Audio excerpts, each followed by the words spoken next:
మీకు ఎంత పొట్టున్నా ఇట్లా మారడానికి టాప్ 3 ఎక్సర్సైజెస్ చూపిస్తాను. రెగ్యులర్ గా చేయండి, ఖచ్చితంగా మీ పొట్ట అంతా తగ్గిపోతుంది.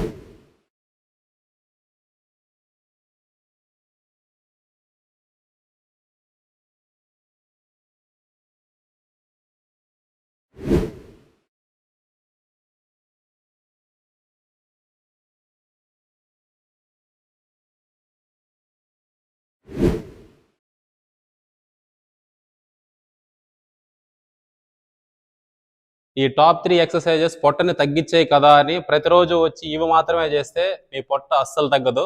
మీరు ఫోకస్ చేయాల్సింది మీరు ఎన్ని క్యాలరీస్ ఫుడ్ తీసుకుంటున్నారు, మీ గోల్ కి తగ్గట్టు ఎక్సర్సైజెస్ ఉన్నాయా లేదా అనేది చెక్ చేసుకోవడం. నాన్ ఎక్సర్సైజ్ యాక్టివిటీస్, ఎక్సర్సైజెస్ కాకుండా మీరు ఎంత యాక్టివ్ గా ఉంటున్నారో లేదా చెక్ చేసుకోవడం. మీరు తినే ఫుడ్ లో థర్మిక్ ఎఫెక్ట్ జనరేట్ చేసే foods, for example high protein foods ఉంటున్నాయా లేదా చెక్ చేసుకోవడం. ఇవన్నీ కరెక్ట్ గా చేసినా కూడా స్లీప్ క్వాలిటీ కరెక్ట్ గా లేకపోతే మాత్రం రిజల్ట్ అయితే బాగా రాదు. సో స్లీప్ క్వాలిటీ కూడా బాగా మెయింటైన్ చేయండి. ఈ టాప్ 3 ఎక్సర్సైజెస్ తో పాటు ఇవన్నీ మీరు కానీ ఫాలో అయితే అప్పుడు మంచి రిజల్ట్స్ వస్తాయి, మీ పొట్ట ఈజీగా తగ్గుతుంది. ఇలాంటి యూస్ఫుల్ వీడియోస్ కోసం మన పేజ్ని ఫాలో అవ్వండి. Stay fit, be healthy.